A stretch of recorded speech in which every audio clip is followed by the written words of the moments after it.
मुंजा, जिसे आप लोग केवल एक कर्स और आत्मा समझते हैं, असलियत में उसकी जो रियलिटी होती है ना, अगर वो आपको पता चल जाए ना, तो लिटरली अगर रात के वक्त में आप किसी पीपल के पेड़ के पास से कभी गुजरते हैं या जाते हैं ना, तो वहाँ जाने के नाम से ही आपकी रूह तक कांप जाएगी। तो क्या होता है मुंजा? क्या सच में ये कोई प्रेत या फिर कुछ आत्मा टाइप की चीज़ें होती हैं? क्योंकि आज का जो इंसिडेंट मैं लेकर आया हूँ ना, मुझे इसके बारे में कुछ ऐसी डार्क रियलिटी पता चली, जो कि मुंजा की जो लेटेस्ट मूवी आई है ना, और जो भी स्टोरीज अभी अपलोड हो रही उसमें मुझे नहीं पता चला। क्योंकि ये जो स्टोरी है मेरे दोस्त ने शेयर किया, और ये कोई स्टोरी नहीं है, रियल इंसिडेंट है जो कि उनके खुद के गांव में घटा था। और वहाँ पे मुंजा को सच बताऊँ तो अलग अलग जगहों पे अलग अलग नामों से जाना जाता है, और वहाँ पे मुंजा को बघेला कहा जाता है। जो बघेला होते हैं मोस्टली, क्या होता है कि जो वही स्टोरी की लाइन मैं बोलने जा रहा हूँ वैसे, पर बात यही है कि जो ब्राह्मण होते हैं ना, जिनकी कम एज में या फिर करीब 14 साल की एज में उनकी डेथ हो जाती है, तो मतलब अगर उनकी आत्मा या रूह जो होती है वो तर नहीं पाती, तो वो डीमन में कन्वर्ट हो जाती है। मतलब ऐसे क्रीचर बन जाते हैं जो पीपल के पेड़ पे रहते हैं। और वैसे तो ये इतनी जल्दी किसी से मतलब नाराज़ होते नहीं है, पर बाय चांस अगर किसी से कुछ मिस्टेक हो गई या फिर रैंडमली इनको किसी के ऊपर कुछ गुस्सा आ गया, पता नहीं कुछ भी, तो यार लिटरली उनकी, जिसके ऊपर मतलब ये नाराज़ होते हैं, और पूरी फैमिली की जान जाना 100% तय है। कोई बाबा, कोई तांत्रिक, कोई पूजा पाठ उसे नहीं बचा सकता, क्योंकि ये बहुत जल्दी असर दिखाता है। तो आज की जो स्टोरी हमारे साथ रवि शेयर कर रहे हैं, जो कि हमारे एक विलास है, उसका मैं नाम नहीं ले सकता, वहाँ के रहने वाले हैं। और वो बताते हैं कि भाई यहाँ की अगर बात करूँ ना, तो एक शास्त्री जी, मतलब एक शास्त्री फैमिली थी, उनके यहाँ ये इंसिडेंट घटा था। उनकी जो बेटी थी, नंदनी नाम था उनका, उन लोग के यहाँ क्या सिस्टम चलता है कि उनका पूरा जो घर है ना, खेती पे डिपेंड है। 2-3 खेत हैं उनके, तो खेती वेती होती है, तो उसी में मतलब पूरी लड़कियां घर की भिड़ी रहती हैं दिन भर, मतलब वहीं खेत जाना आना मतलब लगा रहता है। तो वहीं पे क्या हुआ कि इनका एक पीपल का पेड़ था, जो कि लोग बहुत रैंडमली, मतलब जैसे बाकी के पेड़ होते हैं ना, यही समझते थे। पर वहीं पे मतलब एक साल कुछ हुआ होगा कि एक ब्राह्मण की मतलब डेथ हुई थी। तो लोग ऐसा मानने लगे थे कि जो ब्राह्मण का जो लड़का जो मरा था ना, वो उन्हें पीपल के आसपास दिखाई देता था। पता नहीं कैसे, बट लोग ऐसा मानते थे कि काफ़ी लोग को दिखाई दिया है। इस वजह से लोग धीरे धीरे करके उस पीपल के पेड़ के पास जाना कम कर रहे थे। पर मोस्टली रात के टाइम पे तो लोग वहाँ पे बंद ही कर चुके थे। पर एक दिन की बात है, जो शास्त्री फैमिली थी ना, जो मतलब ये सब चीज़ें करती थी वहाँ पे, खेती बाड़ी उस पीपल के पेड़ के आसपास, तो यार उनको तो जाना ही पड़ता था वहाँ पे।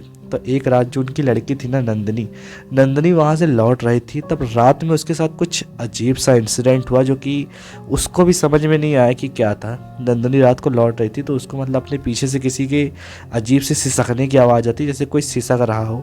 तो वो काफ़ी दौड़ती है, पर उसे आसपास कोई दिखाई नहीं देता, और रात का टाइम था, तो ऑब्वियसली ऊपर उसको पेड़ में कुछ पत्तों के अलावा कुछ दिखा नहीं। तो उसने सोचा कि ऐसे कुछ होगा, हटाओ ना, कुछ ऐसे नहीं जानवर, कुछ पक्षी अच्छी होते हैं, तो शायद वैसे साउंड होगी किसी की। तो उसने उतना कुछ खास ध्यान नहीं दिया। फिर उसके बाद लिटरली उनके घर में एक के बाद एक डेथ होना स्टार्ट हुई।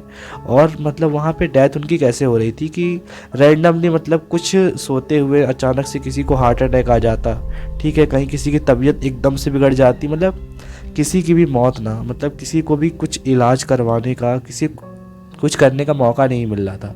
कहीं किसी को झटके से हार्ट अटैक आ रहा है, कहीं कोई छत से गिर जा रहा है। ऐसे करते हुए उनके मेंबर जो थे ना, फैमिली के करीब 6-7 लोग थे, जिनमें से महज केवल 3 लोग बचे थे, जो कि नंदनी थी, उनके मम्मी और उनके पापा, दादा दादी और भाई सब एक्सपायर हो चुके थे। और उसके भाई की भी डेथ ऐसे ही रैंडमली, मतलब अचानक से छत से गिरने से हुई थी। और उन्हें कुछ समझ में नहीं आ रहा था कि क्या हो रहा है, कुछ समझ में नहीं आ रहा था।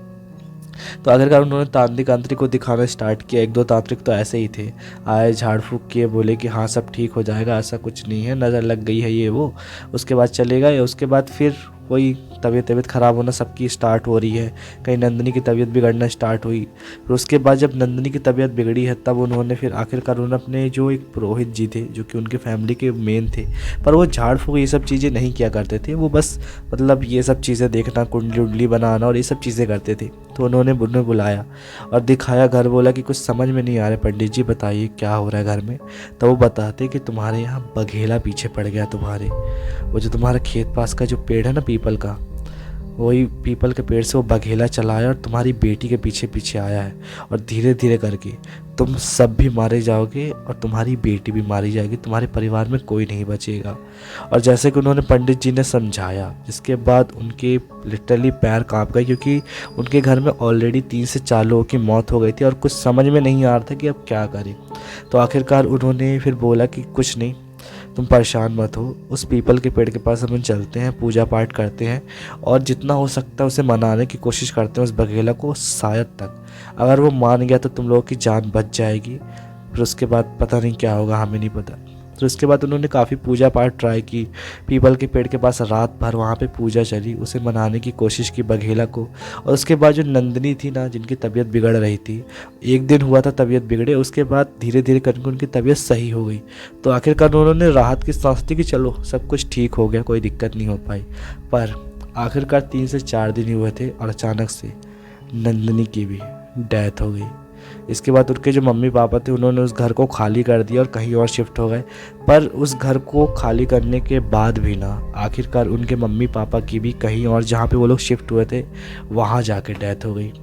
इस तरीके से पूरी की पूरी फैमिली ख़त्म हो गई। और जिस घर में वो लोग रहते थे ना, उस ज़मीन के आसपास के जो लोग घर थे उन्होंने भी मतलब वहाँ का एरिया खाली कर दिया।